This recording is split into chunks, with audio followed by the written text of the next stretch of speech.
So let me start now. This is lecture 15. So the title of this lecture is The Universe of Galaxies. So as we talked about on the very first day of this course,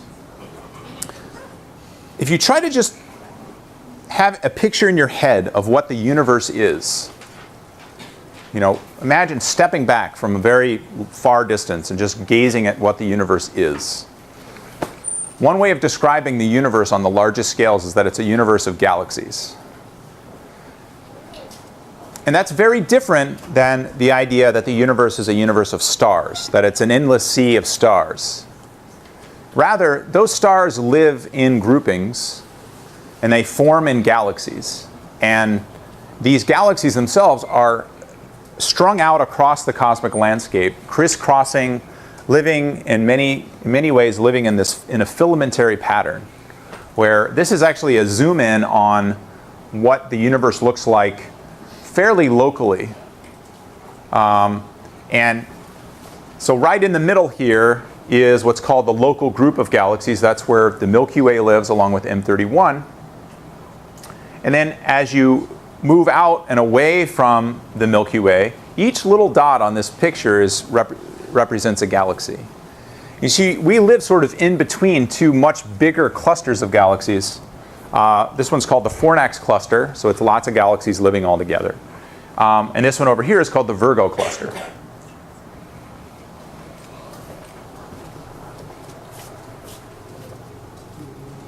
And so what I want to talk today about is what is going on with these galaxies? What are they? What do they look like?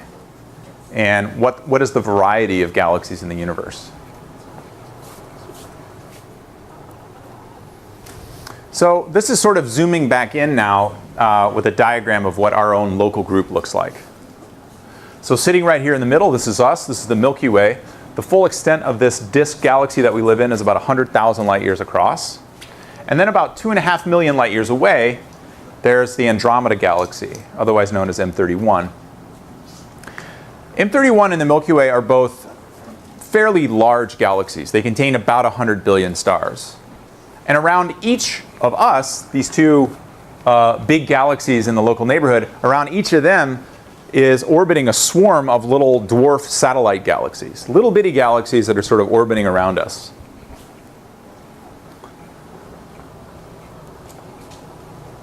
And it turns out that the most numerous kind of galaxy in the universe are these dwarfs, the little ones. There's more little ones than big ones.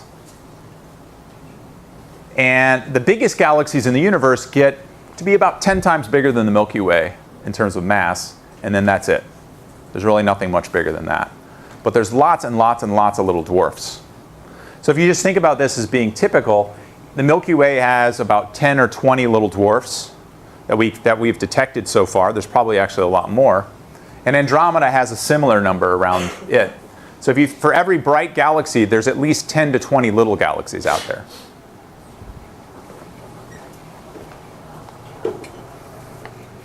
So this is a picture of the local group. This little bar up here for scale is 100 million light years. So it takes light 100 million years to travel between those bars. If you zoom out by a factor of 10, this is 10 million light years. And now again, every point on this plot represents a galaxy. So this is this cluster I was talking about before, the Virgo cluster, which is something like 25 million, 30 million light years away, give or take. And this is a big swarm of galaxies. So clusters of galaxies, I'll talk a bit about this next time, but clusters of galaxies are swarms of galaxies that are all trapped within a common gravitational potential well. And they're sort of zooming around each other. Picture a hive of bees, and the bees are all swarming around the hive. Clusters of galaxies are like galaxies all swarming around a common center. Compare that to this local region around us. We live sort of in a podunk kind of town out here, and this is like New York City. So there's lots of action over here in the Virgo cluster, and over here it's pretty quiet. We can keep zooming out, and that kind of structure kind of keeps going. Okay? So now the Virgo cluster is way over here. And there's these larger clusters that sometimes you call them superclusters, where galaxies are swarming together, moving together to form very large structures. But the other thing you can kind of see on this picture is that the galaxies are kind of strewn out in these kind of filaments, these sort of tube-like structures that sort of spread out across the universe. And where these kind of filaments, these structures cross together, that's where, at these junctions, that's where these clusters of galaxies form. And galaxies are, by the immense gravity of these clusters, galaxies are sort of drawn together into those. So it keeps going like this. And so what astronomers have done sort of over the course of the modern era, the last 20 years or so, is astronomers have continued to make, maybe actually 30 years ago, continued to make larger and larger maps of the universe. And how this is basically done is you have a telescope, you look at some part of the sky, and you look for galaxies. And you try to go deeper and deeper and deeper to look for galaxies that are farther away. But you also want to cover more sky. So there's sort of two kind of general things you can do. You can point in one direction and try to find the galaxies that are as farthest away as possible in that one direction. And what that amounts to is basically just trying to collect as much light as you can over a long period of time in one spot. The other thing you can do is you can try to take basically snapshots of the sky and build panoramas of the sky. So you do snapshot, snapshot, snapshot, and then tie all that stuff together and try to make a broad map of the sky. When you do that, you can't, since you're spending your time moving your telescope around, you can't go as deep, so you can't look as far back. One of the largest kind of continuous maps of the sky that's ever been made, at least the first of its kind really, in some sense, in the modern era using digital cameras, is called the Sloan Digital Sky Survey. And the Sloan Digital Sky Survey has made this gigantic map of the universe using a dedicated telescope that's about 2.5 meters across in New Mexico. And Sloan has cataloged actually more than this, but the initial sort of first blush, about 1 million galaxies across the sky. And this is a map from this survey. Now, the edge of this, so the way to read this, so what's going on here? Why does it look like a fan? So the way to read this is we live here at the point. And when you look at this edge of the fan, you're looking at galaxies that are about 2 billion light years away from us. 2 billion light years away from us. So remember, Andromeda is 2.5 million light years away from us. This is a billion with a B. And every single dot here represents a galaxy. So why is it shaped like a fan? Okay. So basically what's done in these surveys is, you can think of it like this. Imagine you're sort of trying to take a picture of the sky, and there's obviously an horizon. So you can point here in the sky, take a picture, and then point here and sort of go across the sky like this. You can sort of sweep across. And then you can move it over and do it again. So it's like mowing the lawn sort of in the sky, right? And from that looks like a wedge. So all the galaxies that are nearby are all sort of in this part of the wedge, but then along one line of sight, as you go deeper and deeper and deeper, those different lines of sight spread out. Okay? So this is depth in the sky. Does that make sense? Now, if you were to be able to make a map like this of the full sky, so 360 degrees, but then take the full circle as well. You can imagine having a fan like this that is rotated over the surface of the globe, all over the whole sky. See what I mean? This is just one slice of it, but you could do slices like this all around the full sky. That would be basically a map of the whole universe out to some distance around the Earth. Maps like that don't exist yet, but we're getting to the point where we're beginning to build maps like this. This is taken from the northern hemisphere, but there are plans and surveys underway to do the same kind of thing in the southern hemisphere, to map out, to basically make a map of the universe. So, and the thing to keep in mind is every single one of these million points or so on this plot is a galaxy in its own right. And those galaxies all have sort of a rich structure They look a certain way. They have a certain color. They have a shape. They have billions of stars in them. And so they have different histories. Some of them are made of mostly old stars. Some are made of young stars. Some of them have lots of spiral arms, and some of them have no spiral arms, no features at all. So it's incredible to think about it, that the universe is just this rich with stuff. Okay? Our whole galaxy, the billion stars in the Milky Way, is just was analogous to one point on this plot. Are there any questions about this general concept, about what this plot is? Okay.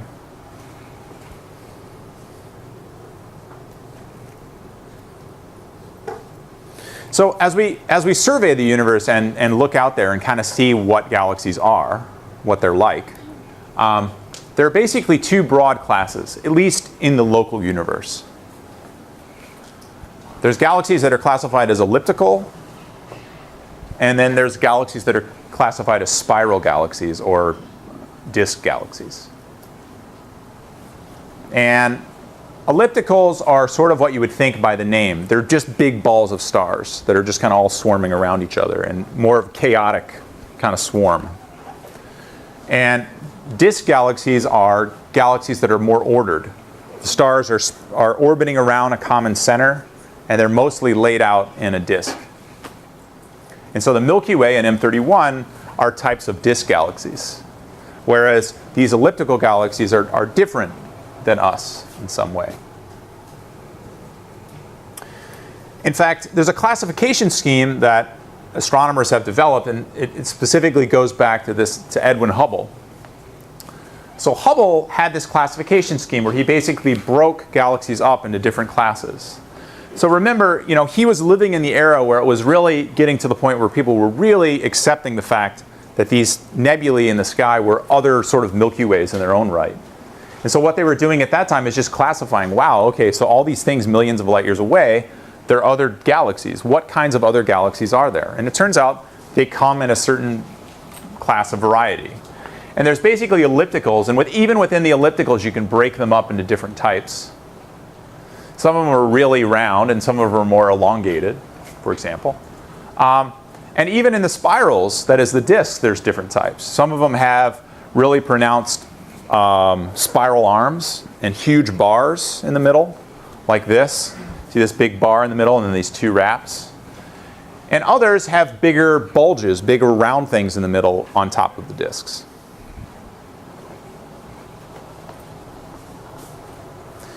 And it turns out that it's not just that they have different shapes. These different classes of galaxies also have different other physical quantities that are different. And so one of the quantities that is different is that if you look at ellipticals versus spirals, ellipticals tend to be red, and spirals tend to be blue. So, and what does the red mean physically? We talked about this a little bit before for a one galaxy. If you have a bunch of stars that are primarily emitting light that's red light, what does that mean? Yeah. So the temperature is smaller stars. Yeah, that's right. So the temperature, that's a lower temperature. Red is lower temperature than blue. And lower mass stars burn at a lower temperature. And more importantly, lower mass stars live longer than high mass stars. So if you look at a population of stars, and most of the light that's coming out of that population of stars is red, that means most of the stars in that population are old.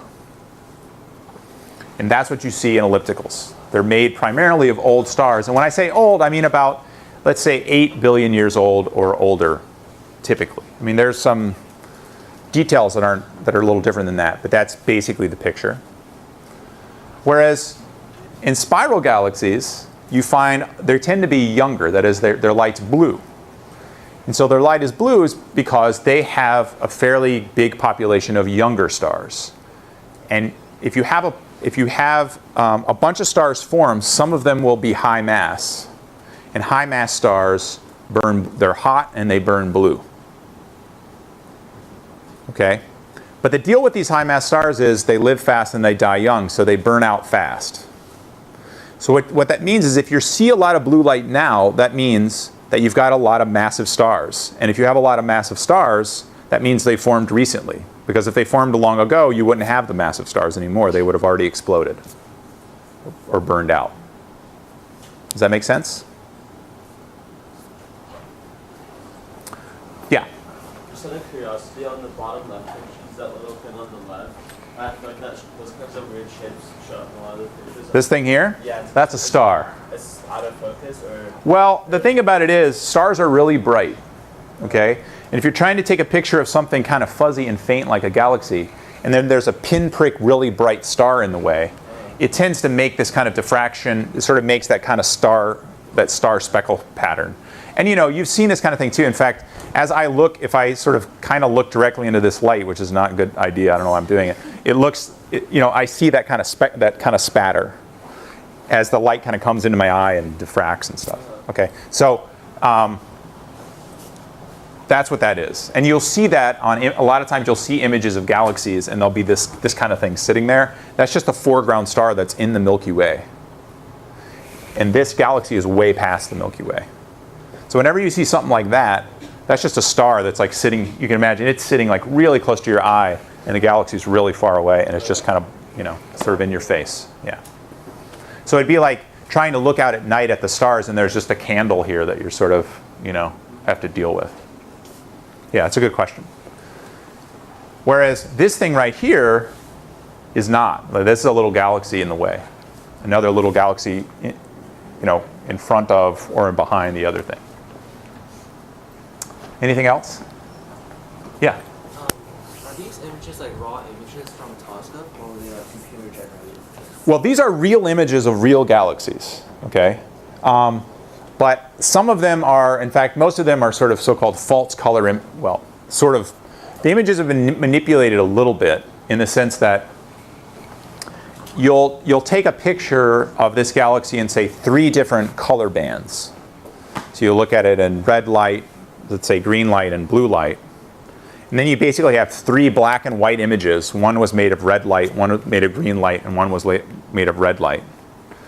Then with those black and white images, you then change the red, the one that came from the red filter, you make it you give it a red tint. And the one made from the green filter, a green tint, and the one made from a blue filter, a blue tint. And then you put them all together. And that creates this. So there's real, honest-to-goodness information in the images. Okay? And the colors you see are representative of the colors that those galaxies are shining with. But they're sort of enhanced. So imagine you're watching TV and you just play with the color knob, the tint, the RGB colors or whatever. You play with the colors. Or you're in iPhoto or something, you're just playing with the color scale. It's just like that, basically. You're just modifying the image to make it kind of pop. But it's not like you're making anything up. So this is real data that's just been processed for visualization.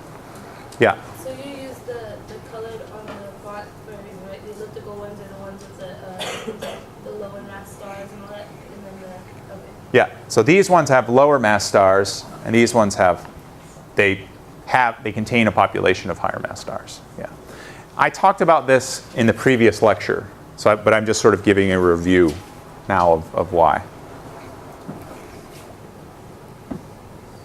Okay, more questions about this? Yeah. I'm just curious, do we use red filters for the elliptical galaxies and blue filters for the... No, it's the same set of filters. So I don't know if I grabbed these images from somewhere or another, but it's basically the same sets of filters. So when you see this looks red, it's because there's more light coming out in the red. And when these things look blue, it's because there's more light coming out in the blue, for real. Yeah, so it's not like a trick that these really are bluer and these really are redder. Yeah. And of course, when astronomers are doing research, they're not just looking at it going, oh, that's red and that's blue. There's measurements. So you measure specifically what the luminosity is in red and blue, and then you compare the ratio of those 2 luminosities, and then you classify galaxies. And there's a distribution, of course. Some galaxies are redder than others. But generally, if you just look at the distributions, if you see a spiral, it tends to live in the blue, on the blue side. It's called the blue cloud. And then these things live in something called the red sequence.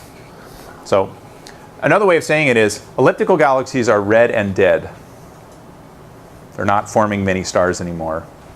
roughly. And spiral galaxies are blue and forming stars. They're like vibrant.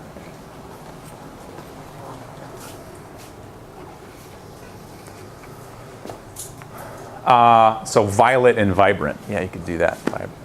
Yeah. So anyway, so another couple of just different things about ellipticals.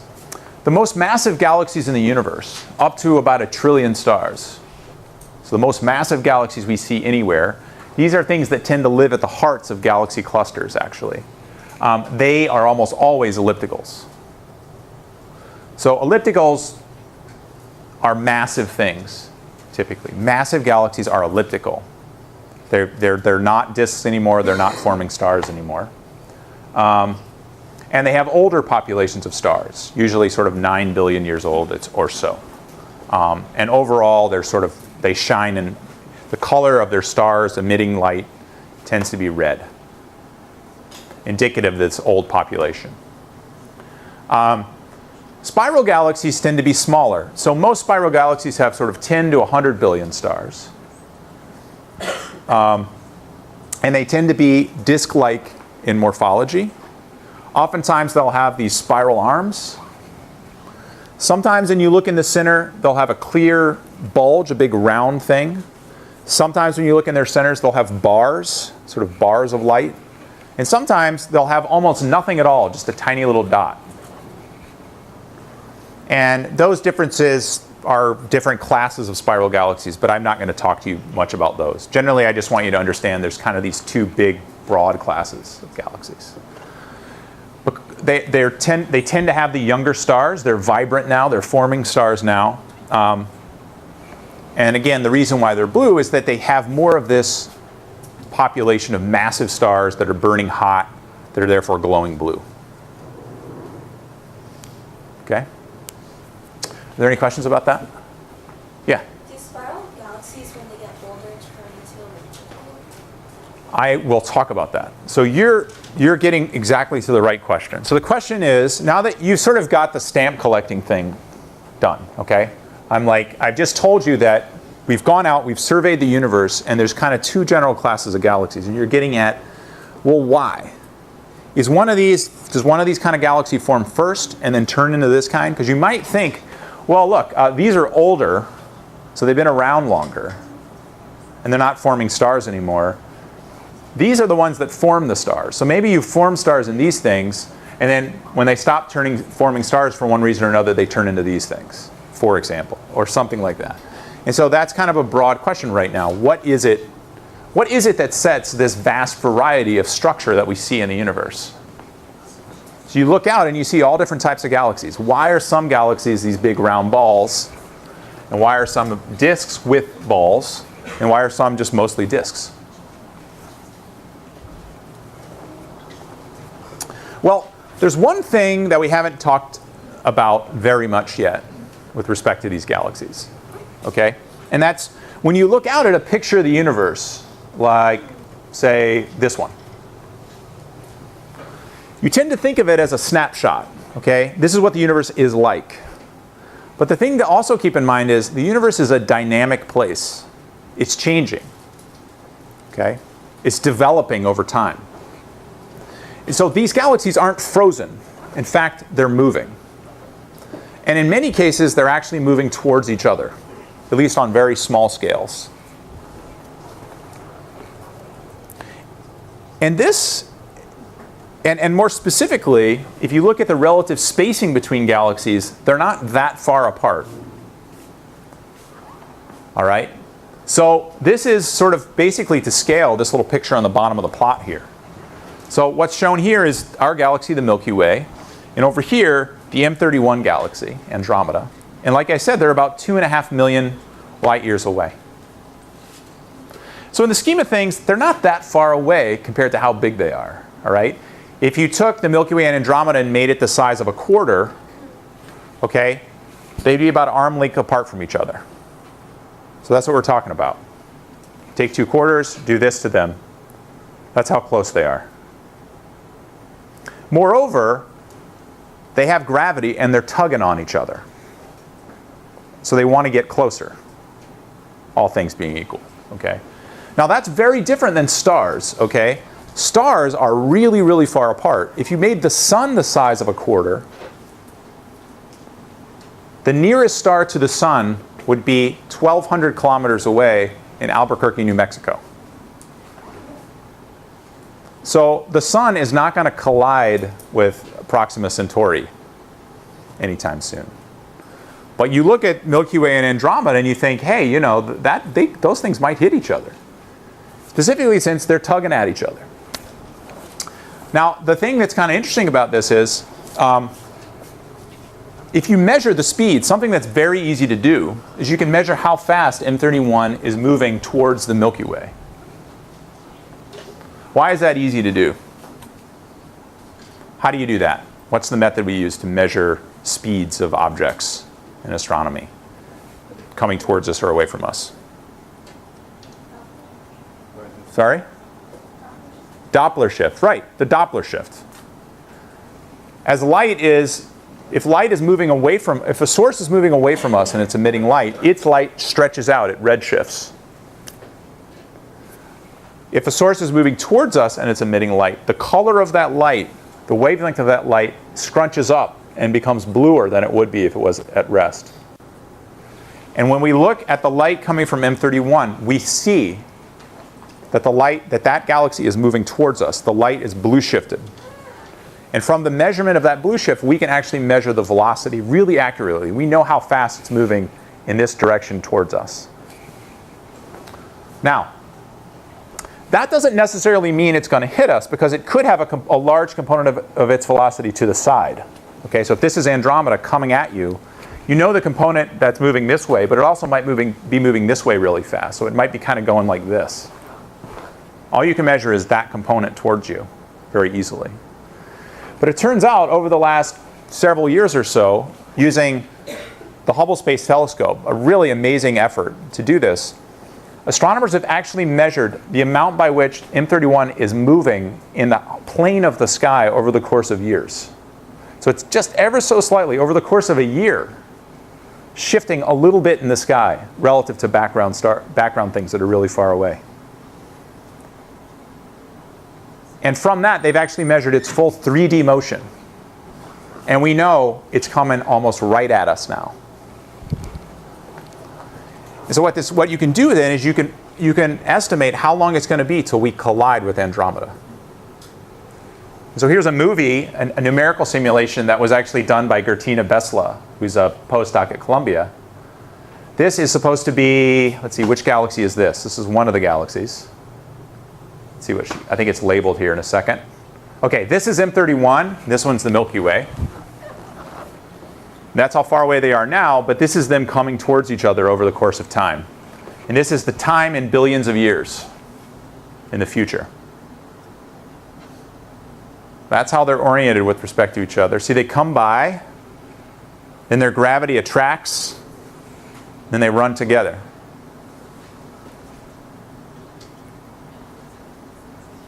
That's 4 billion years.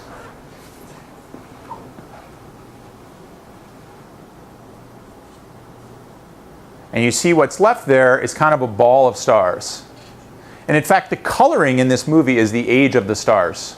And you see how it got red. And that's because over the course of this merging, they use up all of the gas of these galaxies now have to make new stars out of. All that goes away. And then what's left is just this red and dead elliptical galaxy, which is sort of the long-term future of what the Milky Way is going to be.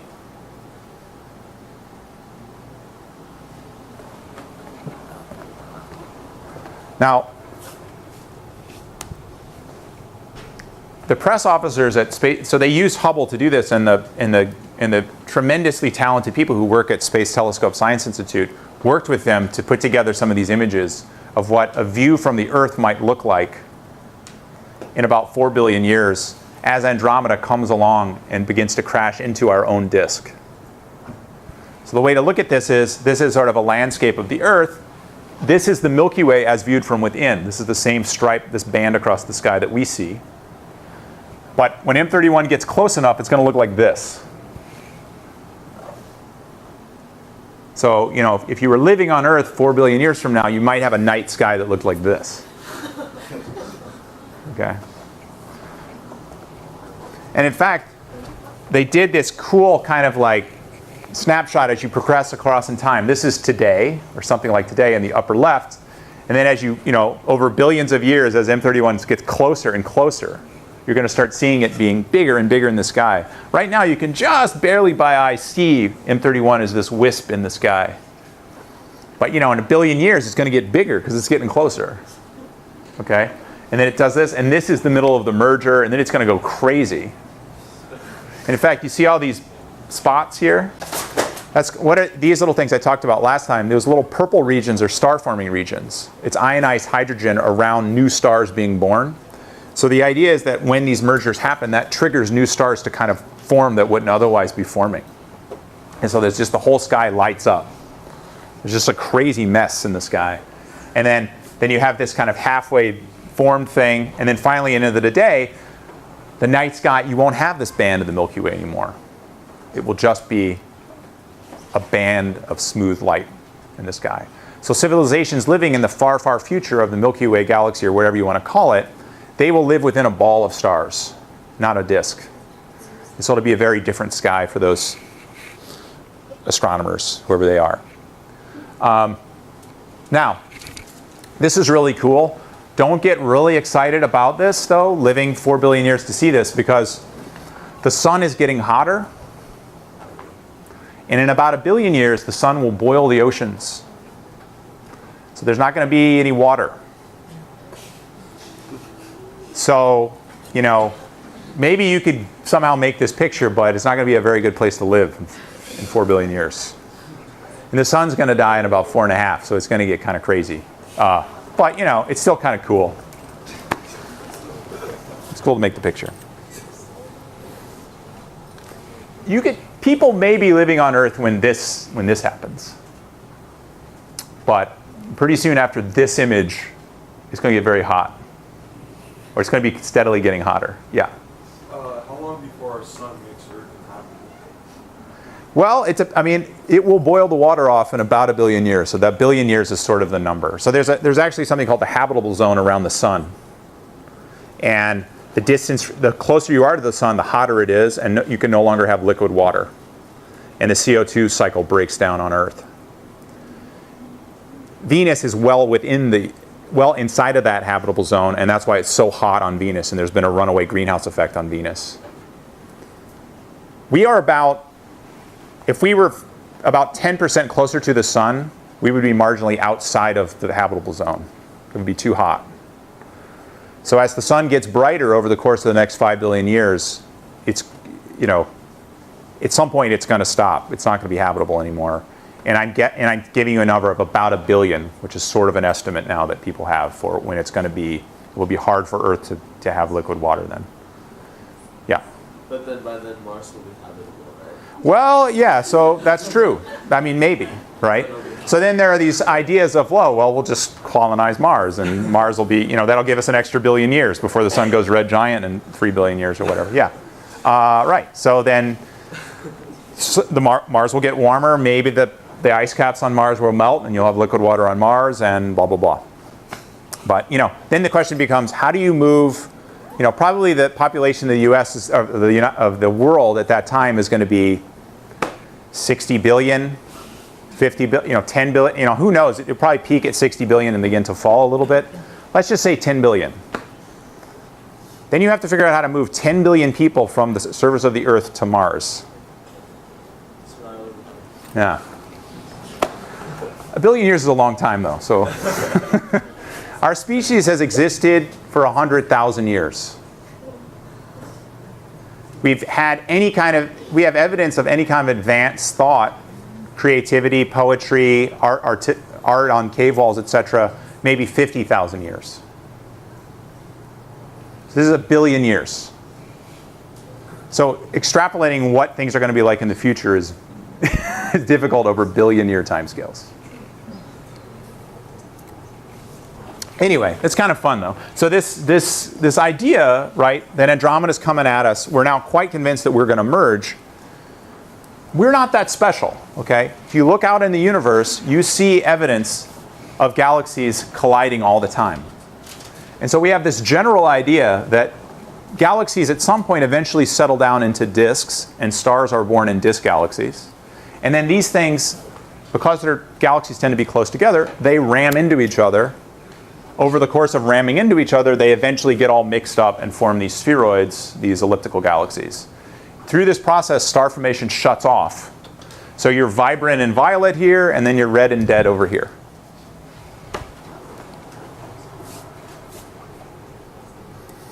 If you look out, like I said, in the universe, there's lots and lots of examples of galaxies coming together and tearing each other apart. So, you know, this is a really cool one of galaxies sort of halfway through the process. And so what this does is it gives you a little bit of an idea of what astronomers are actually doing, right? It's almost like trying to get a sense of what the life cycle of people are by just going out and watching what things are like right now, okay? So we can't do an experiment where we just sit there for 10 billion years and watch the Milky Way and Andromeda evolve. You know, we can run this numerical simulation and make a guess, but we can't actually go out in the universe and watch a couple of galaxies for 10 billion years and see what happens. Similarly, if you wanted to get a sense of what the life cycle of people is like, you don't have to necessarily, you know, be there at the hospital when a baby is born and then follow that individual person until they're 100 years old and die. Instead, you can just go out on a normal day and just kind of watch and see. What do you see, okay? You'll see a few babies, you know, you'll see a few old people, right? You'll see middle-aged people, etc. And you can get a snapshot of what the life cycle of people are by just going out on one day and just looking. That's kind of what we have to do with galaxies. We just go out in the universe today, see what we see, and from that get a sense of what the life cycle is like of the galaxies. And every now and then we see these galaxies merging together. And so this seems to be a fairly commonplace activity in the universe. So we think this violent interaction among galaxies is important for shaping what galaxies are like, what they look like.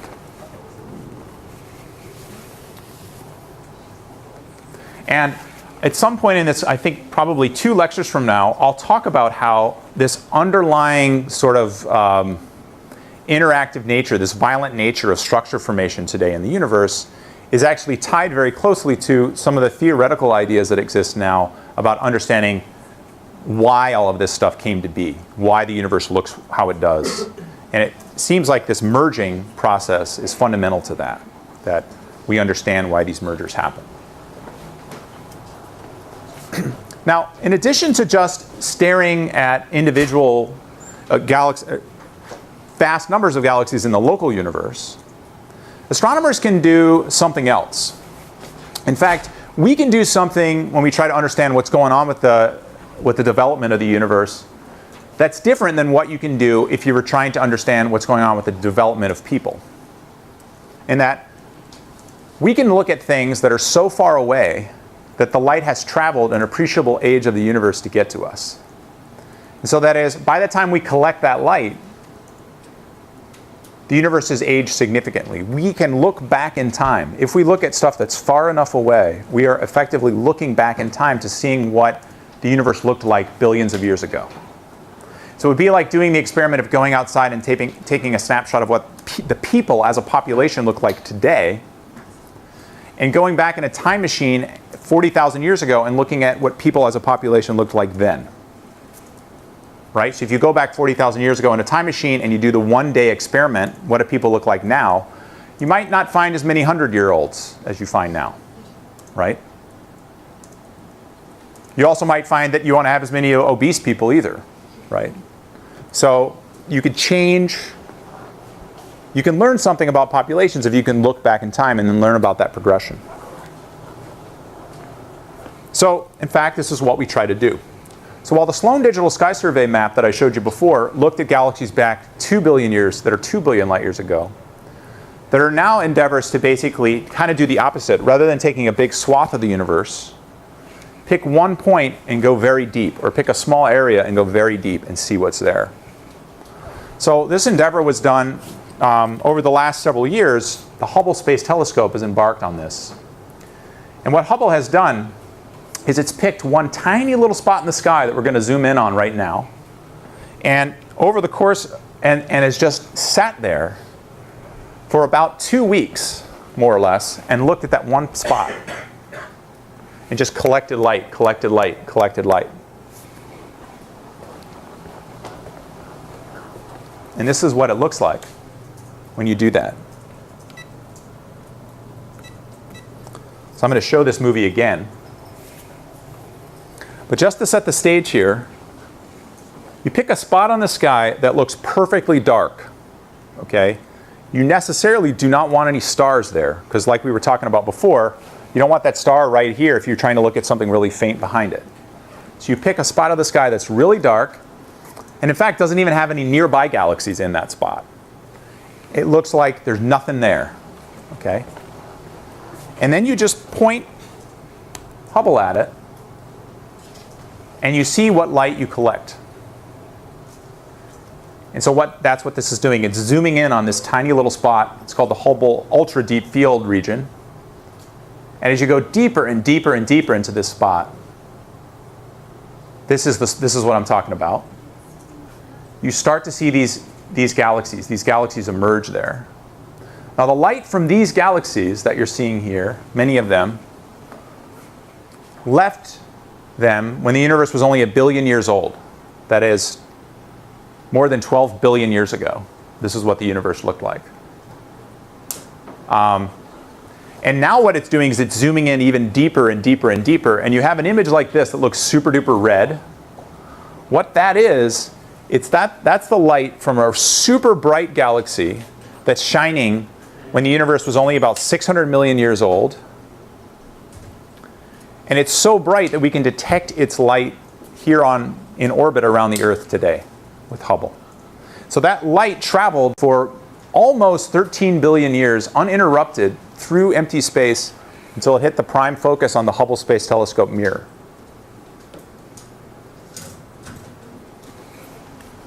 And it's with sort of endeavors like this that we're beginning to take pictures of what the universe looked like literally before many of the atoms in your bodies existed.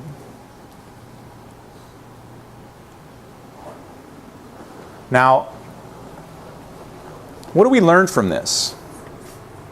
So one of the things that we learn from this is, as we look back really far in time, the number of galaxies that exist per chunk of the universe begins to fall off. That is, they haven't had time to form yet. So we see that as we look back in time, the universe is different than it is today, which suggests that there is some process of development in the universe. The universe is not the same today as it was 10 billion years ago. The other thing that we see is that galaxy by galaxy things are different. Okay? If you look at these galaxies, you don't see at these early times these grand design spiral type galaxies that we see. You don't really see galaxies that look that much like M31 in the Milky Way. Galaxies are more messed up, as if they haven't had time to settle down and actually form yet. So you're seeing kind of baby, adolescent pictures of the galaxies. I wouldn't go so far as to say baby pictures, but they're teenagers. So this is just an example of that. Today, about 14 billion years after the Big Bang, we see either two classes of galaxies, ellipticals and spirals. But as you push back in time with these images, you see that galaxies are becoming more messed up. They tend to have lots of big clumps of stars in them. They tend to be clumpy, and they haven't developed this. Many of them have not yet developed this grand spiral structure that we think of when we think of a spiral nebulae at all. So we see this progression of formation as you look back. You also don't see as many old stars. These galaxies tend to be younger. They're forming stars more rapidly. And that makes sense. You would think that they would be younger because the universe itself is younger. It's going to be hard to have a bunch of 10 billion year old stars when the universe is only 2 billion years old. Okay, that doesn't make any sense. So you're pushing back to the point where you're actually seeing the stars begin to form for the first time, the first stars to form. This is just another example of this. This is just a region of the sky. It's different than the Hubble Ultra Deep Field, but it's sort of like this. This is also Hubble. This is kind of a blank image of the sky. And these galaxies here are kind of nearby us. So you see this nice kind of spiral looking thing. This is an elliptical galaxy that's pretty nearby us in the scheme of things. And then what I'm going to do is just zoom into this region here. So if we do it and blow it up, now we're looking a bit deeper. And so now these smaller things, we're starting to see stuff that's farther away. This thing right here is kind of cool. I don't know if you can see this, but there's like a little stream of stars coming from it. So what we think this is something that's just incorporated another galaxy into it, torn it apart, and there's this giant, what's called tidal stream of stars coming from it, sticking out of it here. So this is representative of the fact that it looks like there's a lot of merging going on between galaxies as you step back. And then you can keep doing this. You can keep zooming in, and again, like you get back to the point where you just see these little kind of nuggets and messed up looking things that are very different than what you see in the local universe. So we're seeing real evolution in the universe here. So, the question is, why does this matter? Or let's put this in context a little bit. I mean, one of the qualitative things that we can take away from this is we tend to think of the universe as being always the same. We think of the stars in the sky as having always been there. And of course, over the course of our lifetimes, they're pretty much fixed. But if you look at things over a long enough time scale, there is a lot of evidence that the universe itself is changing. Now, that's different than the philosophical picture that a lot of cultures have had on the Earth, that the universe is basically always has been and always will be what it is. It was created as a static thing and hasn't changed much since then. We don't see scientific evidence that that's the case. In fact, what we see scientific evidence for is that there is significant change as you look at what the universe was like before and what it's like now. And we have every reason to believe that things are going to continue to change as we move into the future. So one way to think about that philosophically is that today, in fact, is a special time in the universe. Things are different in the universe now than they were in the past, and in fact, than they will be in the future. Things are going to change in the future in other ways besides just the sun burning us out. And so it just gives us a sense of perspective on what's going on. So this is So this is just a plot that I wanted to show you very quickly. That if you just try to quantify what fractions of galaxies are disks, which is shown in blue, and what fraction of galaxies are these elliptical types that are shown in red, today, depending on roughly what stellar mass range you're looking at or what luminosity range you're looking at, about half of the galaxies are disks and half are spheroids. Half are ellipticals and half are spirals. But as you go back in time, say 8 billion years ago, those numbers diverge a lot. And most of the galaxies in the universe are disks. And there are many fewer of these older red and dead spheroids. And that goes along with this general picture that you start out with these star-forming things, and then these star-forming things eventually turn their stars off, and you end up with spheroids. And maybe it's because of these mergers that I was talking about before. So I'll leave you with this. The universe is changing as we look back in time, and this I'll use as sort of a jumping off point, because in the next lecture, when I'm here a week from today, I'll talk about the fact that the universe is not only changing in terms of what galaxies look like, but the universe itself is changing in the sense that it's expanding. As we look at galaxies that are far away, they're actually moving away from us progressively faster. And that's what leads us to talk about the Big Bang. Okay, we'll see you next time.